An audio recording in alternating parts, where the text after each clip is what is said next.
নমস্কার বন্ধুরা, সুমনা পোলাকে স্বাগত। আজকে আবার একটা নতুন রেসিপি নিয়ে এসেছি। নতুন রেসিপি হলো ফ্রাই চিকেন বড়ি মশলা। এটা আপনারা ভাতের সাথে বা পরোটার সাথে খেতে পারেন। বন্ধুরা, ভিডিওটা স্কিপ না করে ফুল ভিডিও দেখবেন। চিকেন কারি মশলার রেসিপি আমি কিভাবে তৈরি করেছি, আর খুবই কম সময়ের মধ্যে এই রেসিপিটা হয়ে যাচ্ছে, আর খুবই কম ইনগ্রেডিয়েন্টের মধ্যে। চলুন ভিডিওটা দেখি। আমি 1 কিলো চিকেন নিয়েছি। এই চিকেন দিয়ে আমি ফ্রাই চিকেন কারি বানাবো। কড়াই গরম হয়ে গেছে। আমি কড়াইতে চিকেনটা ভাজার জন্য তেল দিচ্ছি।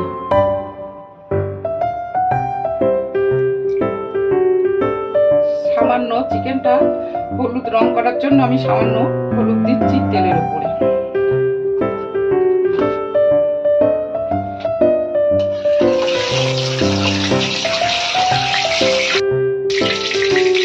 চিকেনটা এই তেলেই ভেজে দিচ্ছি।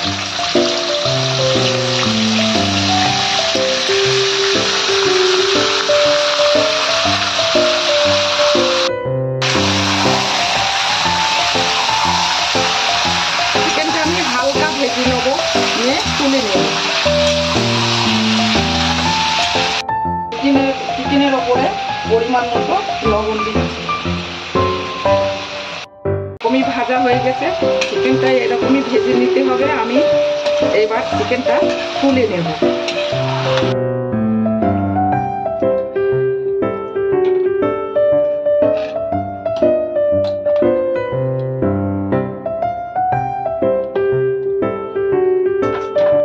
চামচ লঙ্কার গুঁড়ো দেবো,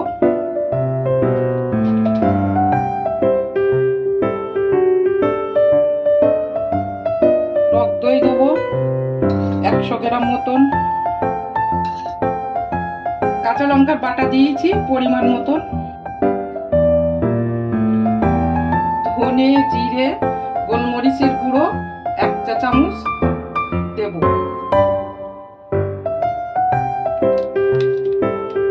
পরিমাণ মতন গরম মশলা।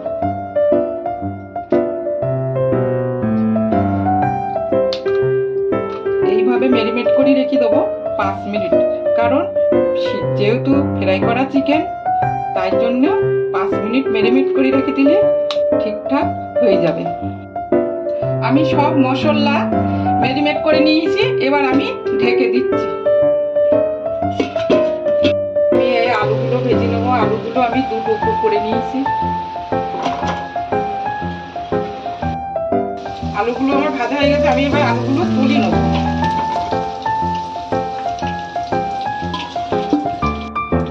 এতে আর একটু তেল দিচ্ছি। দুটো শুকনো লঙ্কা, 2টো তেজপাতা, গোটা গরম মশলা, ডালচিনি, লবঙ্গ আমি এইগুলো ফোড়নে দেবো।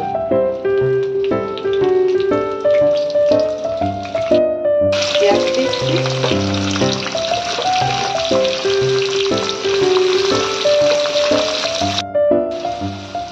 পেঁয়াজগুলো আমার এরকম ভাজা হয়ে এসছে। আমি এতে টমেটোগুলো দিয়ে দিচ্ছি।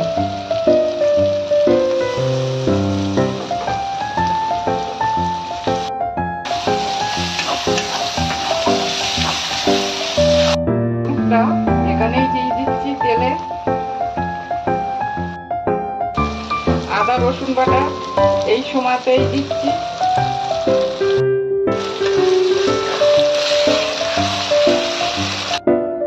কাঁচা লঙ্কা বাটাটা এখানেই দিয়ে দিচ্ছি।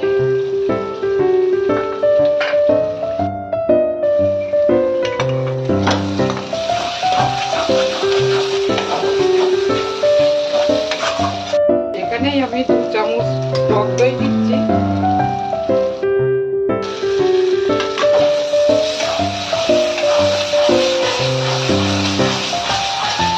চিকেনগুলো এখানেই দিয়ে দিচ্ছি।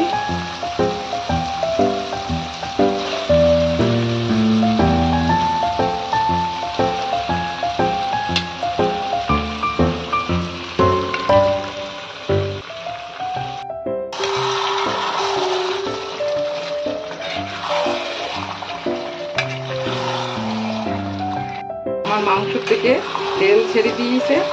এবার আমি বাটি ধোয়া জল দিয়ে ভালো করে ফুটিয়ে নেব।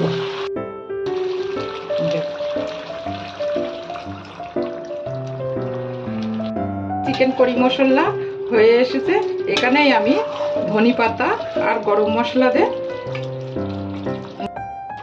পরিমাণ মতন গরম মশলা দিচ্ছি। দেখতে পেয়েছেন তো, খুবই কম সময়ের মধ্যে ফ্রাই চিকেন কারি মশলা রেডি হয়ে গেছে। তাড়াতাড়ি করে এইভাবে রান্না করে ফেলুন ফ্রাই চিকেন কারি মশলা। আর তাড়াতাড়ি করে আমার চ্যানেলটাকে সাবস্ক্রাইব করে দিন, পাশে থাকা বেল আইকনটা অবশ্যই প্রেস করবেন। আমার নিত্য নতুন রেসিপি আপনারা এই চ্যানেলে পেয়ে যাবেন। অবশ্যই লাইক শেয়ার কমেন্ট করবেন আর কমেন্ট বক্সে লিখে জানাবেন এই রেসিপিটা কেমন হয়েছে। এটা বানাতে যেরকমই সোজা, খেতেও ওরকম দুর্দান্ত।